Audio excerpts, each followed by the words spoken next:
Oi cinéfilos, meu nome é Carolina e bem-vindos a mais um vídeo do Assista um Filme. E no vídeo de hoje eu resolvi fazer um especial sobre a Pixar em homenagem ao lançamento do novo filme Elementos, que lança nesta quinta-feira. A Pixar, ou melhor, a sua concepção, nasceu dentro de uma subdivisão dentro da Lucasfilmes, que é a empresa do cineasta George Lucas. O cineasta tinha como objetivo modernizar os equipamentos e técnicas utilizadas dentro do cinema, então por conta disso ele criou a Industrial Light and Magic, que é justamente uma subdivisão ali da Lucasfilmes, responsáveis em principal por criar efeitos visuais e desenvolver todos esses tipos de técnica, e ele criou justamente para os filmes do Star Wars. E dentro dessa divisão residia o The Graphics Group, um grupo liderado pelo físico e cientista da computação Ed Catmull, que tinha como objetivo desenvolver técnicas gráficas para uso dentro da indústria cinematográfica. O Catmull, inclusive, foi responsável pela criação do Texture Mapping, que é uma técnica ali que você consegue adicionar cores, texturas e diversos outros detalhes dentro de um modelo tridimensional computadorizado. Em 1982, a equipe passou a colaborar para a criação de diversos efeitos especiais dentro de vários filmes. Nessa mesma época, o Catmull e seus funcionários desenvolveram o Pixar Image Computer, que é um computador que tem muito mais poder computacional e conseguia desenvolver imagens com maior resolução, coloridas e em 3 dimensões. E em 1984, eles produziram um curta As Aventuras de André e o Wally B em uma parceria com a Disney, ou em principal com um animador da Disney, o John Lasseter, que na época estava bem feliz por conta da falta de inovação e criatividade dentro da Walt Disney. Apesar do sucesso do curta e das novas tecnologias sendo criadas, ainda assim a divisão era muito cara, então ela precisou ser vendida e ela foi comprada por ninguém mais, ninguém menos do que o Steve Jobs. O Steve Jobs tinha como objetivo inicial ali vender o Pixar Image Computer, e ele chegou a falar para os dois animadores, tanto o Ed Catmull quanto o John Lasseter, para eles deixarem de lado os sonhos deles e focarem realmente na evolução computacional ali de software. Apesar de ser uma tecnologia extremamente inovadora, o Pixar Image Computer era extremamente caro, então foi muito difícil conseguir vender ele, e por conta disso o Steve Jobs não estava conseguindo, então ele resolveu investir 50 milhões de dólares dentro ali do departamento deles, meio que criando ali uma empresa independente chamada Pixar, e falou para o John Lasseter criar ali a sua equipe de funcionários e deu para ele 5 anos ali para ele conseguir produzir algum sucesso. E assim, em 1986, foi criado o curta Luxo Jr., que conta a história de 2 luminárias e uma bola, e o curta fez tanto sucesso que ele chegou a ser indicado no Oscar na categoria de melhor curta-metragem, e ele foi o primeiro curta-metragem produzido por computação gráfica a concorrer dentro dessa categoria. Por aí, a Pixar foi crescendo cada vez mais. Em 1987, eles produziram o curta O Sonho de Red, que acabou impressionando por conta dos efeitos de chuva e de atmosfera que eles conseguiram criar ali, e em 1988 foi criado o Tin Man. Foi o primeiro curta criado por animação gráfica a receber um Oscar, e ele recebeu diversos elogios. Esse sucesso, de certa forma repentino aí da Pixar, acabou atraindo os olhos da Disney, que resolveu fechar uma parceria de 3 longas-metragens com a Pixar. No começo, eles resolveram fazer uma sequência do Tin Man, que seria uma espécie de espetáculo natalino que iria para a televisão.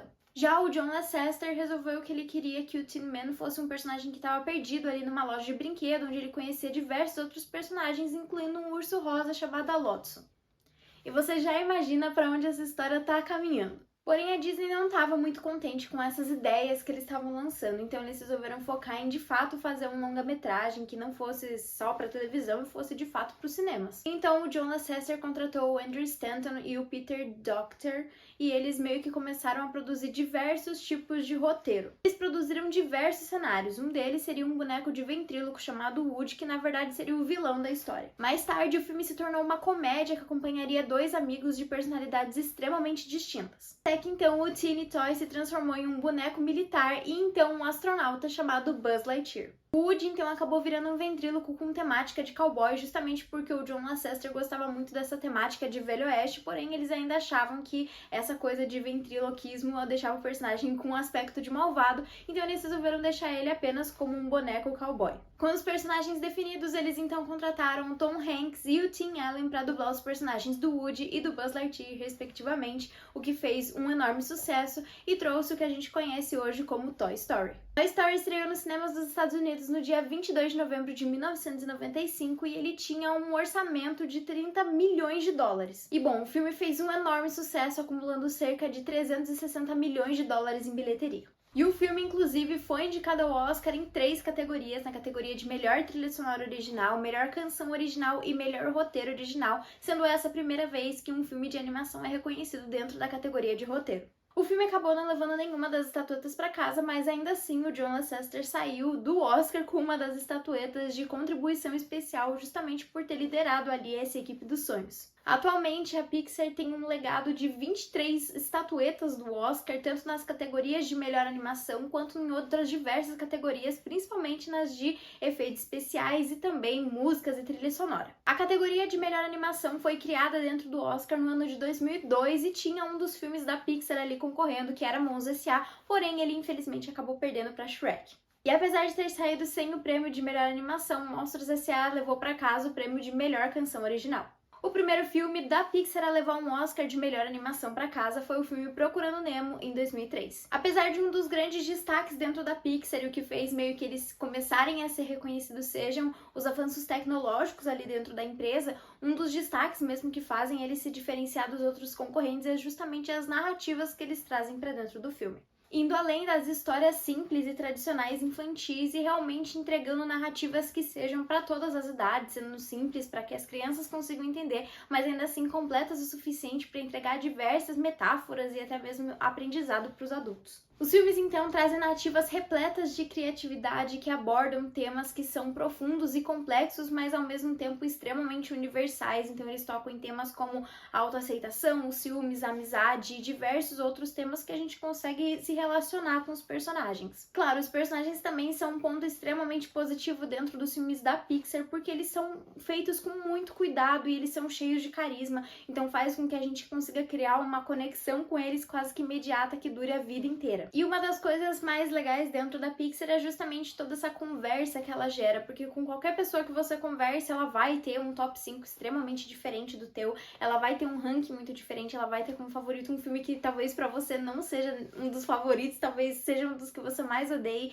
e eu acho que isso é realmente muito legal. E por falar em ranking, eu resolvi trazer pra vocês também o meu ranking da Pixar. Eu acho que esse ranking foi mudando muito ao longo dos anos, mas de fato, o meu primeiro lugar é um que sempre esteve em primeiro lugar, mas eu vou deixar ele por último. Começando de baixo pra cima, em quinto lugar tá o filme WALL-E. Eu gosto muito de WALL-E, ele foi um dos filmes que, quando ele lançou, eu pude assistir ele, já que eu já era grande o suficiente pra entender sobre o que o filme se tratava, e eu acho ele um filme extremamente bonito. Eu acho muito legal a forma como eles colocam um robô e mostram ele tendo tantos sentimentos, mesmo ele sendo um robô, e você consegue se conectar com ele desde o primeiro momento. Acho muito bonito as formas como o WALL-E se vê e gosta tanto ali da cultura humana, mostra ele vendo filmes muito antigos. A trilha sonora desse filme também é excepcional, assim. Eu acho que ele é um filme que, conforme você vai assistindo cada vez mais, eu acho que você só vai gostar mais dele. Em quarto lugar tá o filme Procurando Nemo. Eu acho que Procurando Nemo é um dos filmes talvez mais icônicos dentro da Pixar, justamente pelas falas que a gente tem dentro do filme. Então você tem diversos momentos que, pelo menos pra mim, fizeram muita parte da minha infância, como a Dory falando baleiês, uma coisa que foi muito presente, tanto assistindo ao filme quanto repetindo pras outras pessoas. Isso, ele é um filme extremamente engraçado também,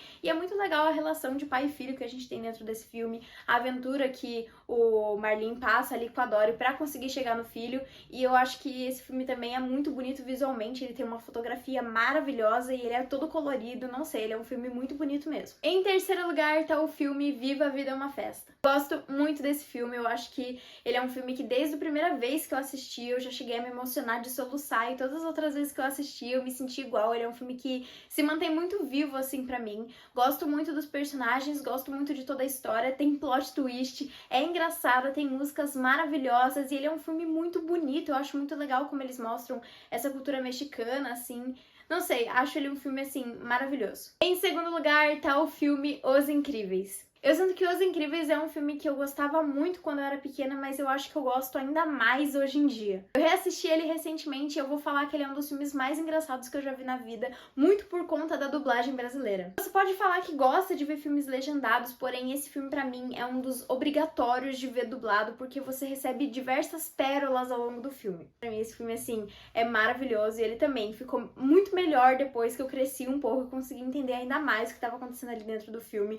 Gosto muito da dinâmica da família, eu acho que eles conseguiram fazer isso de uma forma que não ficasse cansativo. E claro, foi um dos filmes que conseguiu trazer uma das melhores sequências que a gente tem dentro da Pixar. Eu acho que Incríveis 2 talvez seja a minha sequência favorita, não sei, mas eu acho que é. E em primeiríssimo lugar tá ele, Monstros S.A. É isso, pra mim esse é o melhor filme de todos feito pela Pixar, talvez seja o meu filme de animação favorito, porque realmente não importa quantas vezes eu assisto esse filme, vai ser perfeito do começo até o fim. Como eu falei, assim como Incríveis, ele é um filme que é engraçado do começo até o fim, e você consegue se emocionar, se conectar com os personagens, e eu acho que mesmo o personagem sendo em vários momentos irritantes, como o Mike Wazowski, assim, você ainda assim sente um carinho enorme por ele, você se importa com todos os personagens desde o primeiro momento. Eu acho que isso, assim, é maravilhoso, eu não consigo cansar dele, assim, e é muito legal mesmo você conseguir crescer e observar esses aspectos técnicos mesmo dentro do filme. A maneira como eles conseguem fazer a pelagem dos personagens é muito impressionante, a maneira como cada um deles tem